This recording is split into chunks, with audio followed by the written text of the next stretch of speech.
তো গাইজ এতিয়া বৰ্তমান আমি বহি আছোঁ ইয়াতে আমাৰ ৰঙাচাই শিল্পগতি ৰংগমঞ্চৰ এইখিনিতে ধুনীয়াকৈ চকী টকী পাৰি দিয়া হৈছে দুখন এখন। আমি ইয়াতে আহি বহি আছোঁ, বৰ্তমান ৰাস চলি আছে ভিতৰত। আমি যিহেতু কালি চালোঁ ৰাস, এতিয়া ইয়াত একেখিনিকে দেখুওৱা হৈছে, কিন্তু চৰিত্ৰসমূহ বেলেগ বেলেগ ব্যক্তিয়ে কৰিছে আৰু খুব ভাল লাগিছে। বৰ্তমান আমি এতিয়া বহি আছোঁ, আকৌ অলপ চাম, তাৰপিছত আমি শুমগৈ। এতিয়া এইফালে চাওক ঋষিকেশো আছে এইফালে, আৰু এইফালে গোটেইখন একদম জাক জমক কৰি তুলিছে।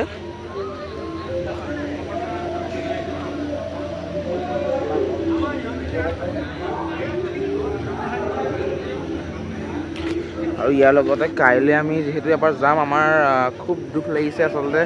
ইমান ভাল লাগিছিলে, ইমান ধুনীয়াকৈ তেওঁলোকে ৰাখিলে আমাক, সেইবাবে আমি সকলোকে ধন্যবাদ জনাইছোঁ।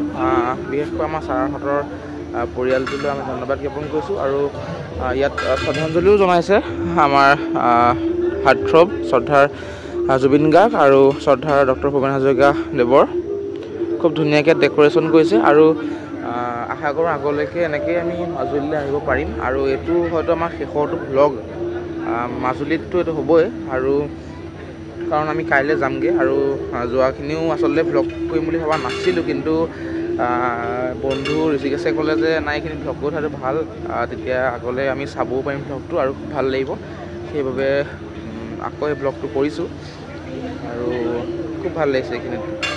মানে যিটো ভাইবছ আহিছে মাজুলী বুলি ক'লে, আচলতে ৰাসৰ ভাইবছটোৱে প্ৰথমতে মাজুলী বুলি ক'লে ৰাস সত্ৰ এইখিনি আহে, আৰু আমি গোটেইখিনিয়ে ট্ৰাই কৰিলোঁ যাবলৈ, কিন্তু সকলোখিনি সত্ৰ আমি ফুৰিব নোৱাৰিলোঁ, আমাৰ যিহেতু সময় খুব কম আছিলে। আৰু আমি হয়তো ইমানেই আমাক ভালকৈ আহিছে, আমি আৰু অলপ দিন থাকিলোহেঁতেন, কিন্তু এতিয়া এনেকুৱা এটা কথা হৈ গ'ল, আমাৰ পৰীক্ষা পালেহি, পৰহিলৈ পৰা আমাৰ পৰীক্ষা, সেইবাবে আমি কাইলৈ যাবই লাগিব, নহ'লে পৰীক্ষাটোতো মিছ কৰিব নোৱাৰিম। আৰু খুব ভাল লাগিছে, এতিয়া দুখো লাগিছে আচলতে, যিহেতু আমি যামগৈ। চাই থাকিব।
বৰ্তমান আমি আজি যাবলৈ ওলাইছোঁ।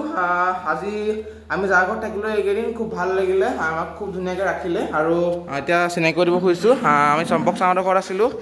আৰু কি ক'ব ছাৰ? ভাল লাগিলে, মাধৱত আহিলে, মাধৱ আকাশ ঋষিকেশ গোটেইকেইটা আহিলে। ধৰক ৰাস চোৱালোঁ আমাৰ ৰঙমঞ্চত, ৰঙাচাহী প্ৰগতিৰ ৰঙমঞ্চত। খুব ভাল লাগিলে, সেনেকেইটা আহিলে, আহি ফূৰ্তি কৰিলোঁ, আমি ঘূৰিলোঁ খুব, খালোঁ খুব, বহুত ভাল লাগিলে। আকৌ আহিব, টিকলি এজনী আছে, টিকলিজনী অকণমানি। সেইটোকে ক'ব বিচাৰিছিলোঁ একচুৱেলি মাজুলীৰ মানুহৰ গাত যে তেজে তেজে সত্ৰীয়া সংস্কৃতি সোমাই আছে, সেইটো জ্বলন্ত উদাহৰণ এই কণমানিজনী। কালি তেওঁ ৰাসত প্ৰথমবাৰৰ কাৰণে ওলাইছে আৰু মানে পোৱালী কৃষ্ণ ওলাইছে, কিন্তু সেইটো সময়তো তেওঁ ইমান ধুনীয়াকৈ ষ্টেজত আছে। তাৰ লগতে যেতিয়াই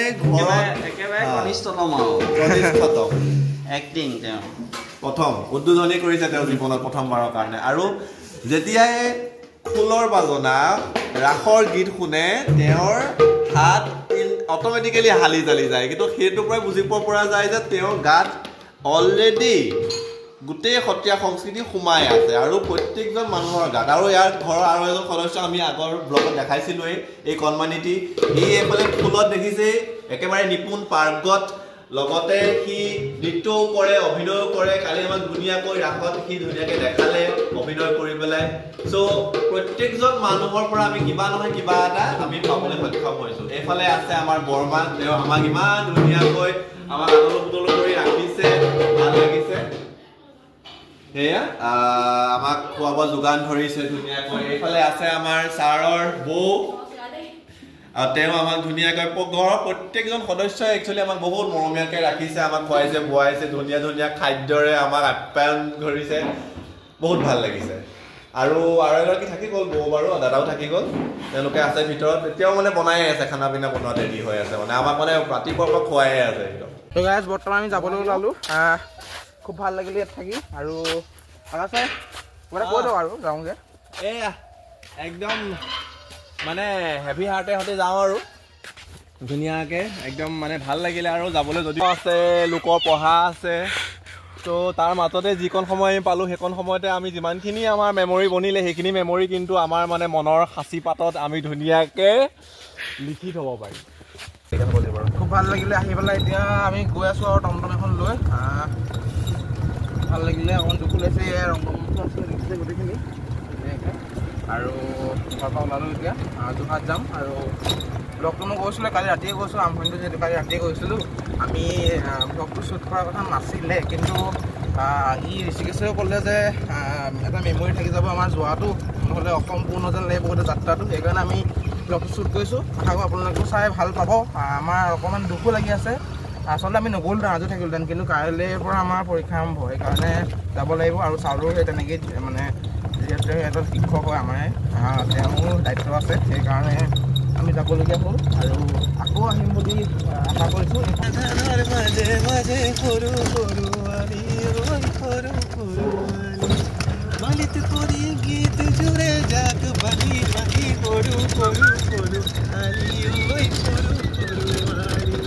পাই গ'লোহি অফলা ঘাট। আৰু প্ৰথমতে যেতিয়া আহিছিলোঁ যে কমলাবাৰী ঘাটেদি আহিছিলোঁ, এইবাৰ প্ৰথম আহিছোঁ ইয়ালৈ। গাইজ বৰ্তমান আহি গ'লোহি, আমি নাৱত উঠিম আৰু এতিয়া বৰ্তমান ৰৈ আছোঁ এইখিনিতে, বাইক চাইক উঠাই আছে। আৰু চব একদম আকৌ এবাৰ আমি বৰলুইতৰ মাজত আহিলোঁ। ইয়াতে ভাইটি এজনক লগ পালোঁ, আমাৰ ফাৰ্ষ্ট কি বুলি ক'ম এতিয়া আৰু আমাৰ ছাবস্ক্ৰাইবাৰ যোৰহাটৰে। কৈছে কেনেকুৱা পালে চাই পেলাই।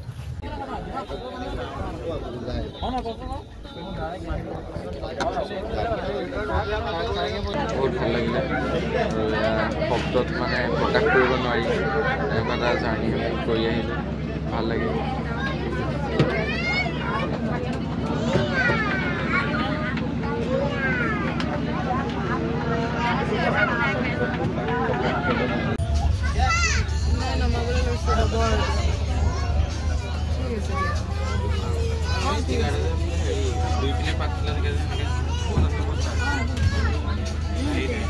এট লাষ্ট পালোহি আৰু নিমাতী ঘাট।